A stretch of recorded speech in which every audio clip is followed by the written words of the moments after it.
If you're playing on a fantasy pick'em app like PrizePicks, listen up. This is for you. One of the biggest mistakes I see from a lot of casual players, they don't understand how important it is to time the market. Or maybe better said, they don't understand how quickly the market moves. PrizePicks sets their line just like any other sports book. And like a traditional book, those numbers aren't locked in. So you might see an NBA player points projection at, say, 17.5 when you're scrolling through the app. But by the time you've built out your slip, you've added 3 or 4 other plays, all of a sudden that number's up to 18.5.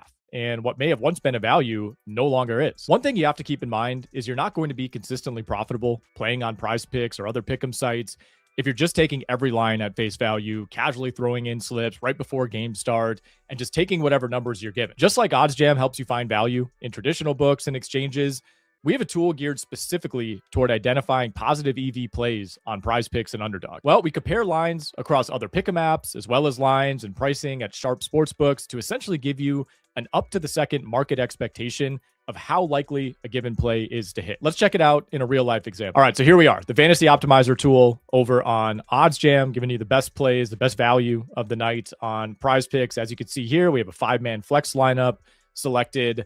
Implied value, or implied price, I should say, of every leg here is going to be minus 118. That doesn't matter if you like the over, the under, the more, the less, whatever you want to call it, always going to be minus 118. That's your standard 5-man flex price on PrizePicks. So that gives us a nice baseline to compare to the other pick'em sites and to the other books that we're looking at. All right, so let's build a slip here. We got PJ Washington. We're looking at first quarter points. The number's 3.5 at PrizePicks. Again, always going to be minus 118, whether we like the over or the under.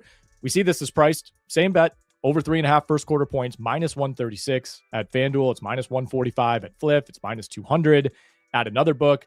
That tells us the implied true odds here are closer to minus 125.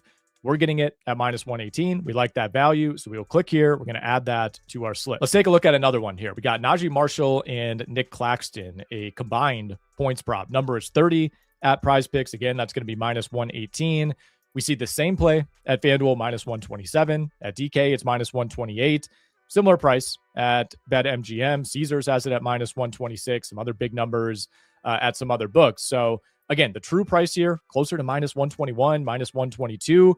Seems like a small difference. It ultimately is, but we're working the margins when we're putting these slips together. So this is one we like. We're getting some value. We will add that to our slip. All right, one more here. Jeremy Grant, we're looking at his rebounds over 3.5. That's the number on PrizePicks. Once again, always going to be minus 118. We see the same prop over at FanDuel, minus 132. It's minus 148 at DraftKings. We see a different number altogether at BetMGM. Now you're getting plus 130, but you're also going up a rebound at 4.5. So that tells us that we have money coming in on that over 3.5. It's already up to 4.5 at BetMGM. And that same number, 3.5, minus 141 at Caesars. We see some minus 150s, some minus 145s. So again, we're getting good value here at minus 118 on that implied PrizePicks price. So we're going to scroll over. We're going to select that. We're going to add it to our slip. So we have a nice little slip built here, but here's the best part. Rather than opening up your PrizePicks app on your phone or your laptop, scrolling through to manually log every play individually, you're constantly getting hit with those. This projection has changed notifications. Look, all you have to do is select the plays you like in OddsJam. They'll automatically be added to your slip. Then you just click the bet button and boom, you're on PrizePicks. The slip is already loaded up. All you have to do is confirm it. All right, so there we go. We have a nice little slip built here, but here's the best part. Rather than opening up your PrizePicks app on your phone or your computer, scrolling through to log every play individually, constantly getting hit with those, this projection has changed notifications. Look, all you have to do is select the plays you like in OddsJam. They'll automatically be added to your slip. Just click the bet button and boom, you're on PrizePicks. The slip is already loaded up. All you have to do is type in your entry fee and confirm it. Every second you can save when it comes to getting those picks in matters. If you're a regular on PrizePicks, you know how often these lines are moving around. Now, we do need to keep in mind that if you're playing on PrizePicks, you're ultimately building parlays. That's what we're doing here. You can't make these plays individually. We still want to ensure we're maximizing the value on each leg of that parlay, but anytime you're making a multi-leg play, your odds of that overall play hitting are obviously going to decrease.